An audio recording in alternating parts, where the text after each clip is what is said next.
fend something off. No, the arms didn't move. I couldn't turn. Was I paralyzed? I couldn't feel my legs, my toes. I concentrated everything on my toes. Left big toe rubbing against the toe beside. Right big toe rubbing against the toe beside. No problem. I could do it. Inside a sock. No shoe. I wasn't wearing shoes. My fingers. I drummed them. The tips touched something rough. Cement or brick. Was this a hospital? Injured. An accident. Lying somewhere, waiting to be found. A railway accident. The wreckage of a train. Machinery on top of me. Wreckage. In a tunnel. Help coming. Heat-seeking equipment. I tried to remember the train. Couldn't remember. Or a plane. Or a car. Car, more likely. Driving, late at night. Headlights on the windscreen. Falling asleep. I knew the feeling, pinching myself to stay awake, slapping my cheeks, shouting, opening the window so the cold air hit my eyeballs. Maybe this time I failed. Veered off the road, down an embankment, rolled over. The car lost in undergrowth. When would I be reported missing? How do you look for a lost car? I mustn't wait to be rescued. I might die of dehydration or blood loss, just yards from people driving to work. I would have to move. If only I could see the way. No moon, no stars. It might only be 20 yards to safety. Up an embankment. If I could feel my toes, then I could move. Turn over first. Ignore the pain. I turned, but this time I felt something hold me back. I flexed my legs and arms, tightened and loosened the muscles. There were restraints.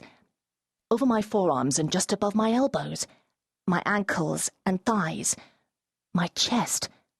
I could lift my head as if in the feeble beginning of an attempt at a sit-up. Something else. Not just dark.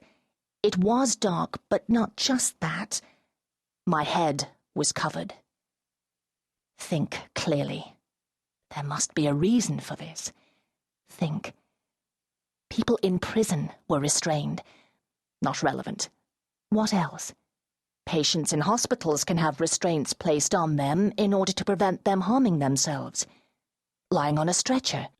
Restrained on a stretcher prior to being wheeled in for an operation. I've been in an accident. Say a car accident, which is most likely. Statistically. Severe but not life-threatening.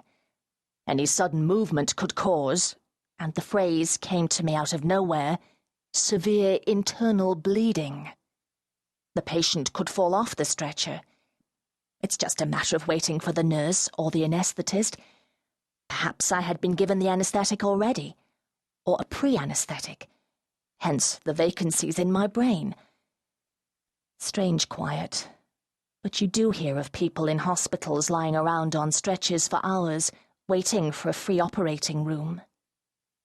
Problems with the theory. I didn't seem to be lying on a stretcher. The smell was of dankness, mildew, things that were old and decaying. All I could feel with my fingers was concrete or stone. My body was lying on something hard. I tried to think of other possibilities. After famous disasters, bodies were stored in improvised morgues, school gymnasiums, church halls. I could have been in a disaster. The injured could have been placed wherever there was room, restrained to prevent them injuring themselves. Would they be hooded as well? Surgeons were hooded, but not their eyes. Perhaps to prevent infection. I raised my head again. With my chin I felt a shirt. I was wearing clothes. Yes, I could feel them on my skin. A shirt, trousers, socks. No shoes. There were other things at the edge, clamoring to be admitted to my brain. Bad things. Restrained. In the dark. Hooded.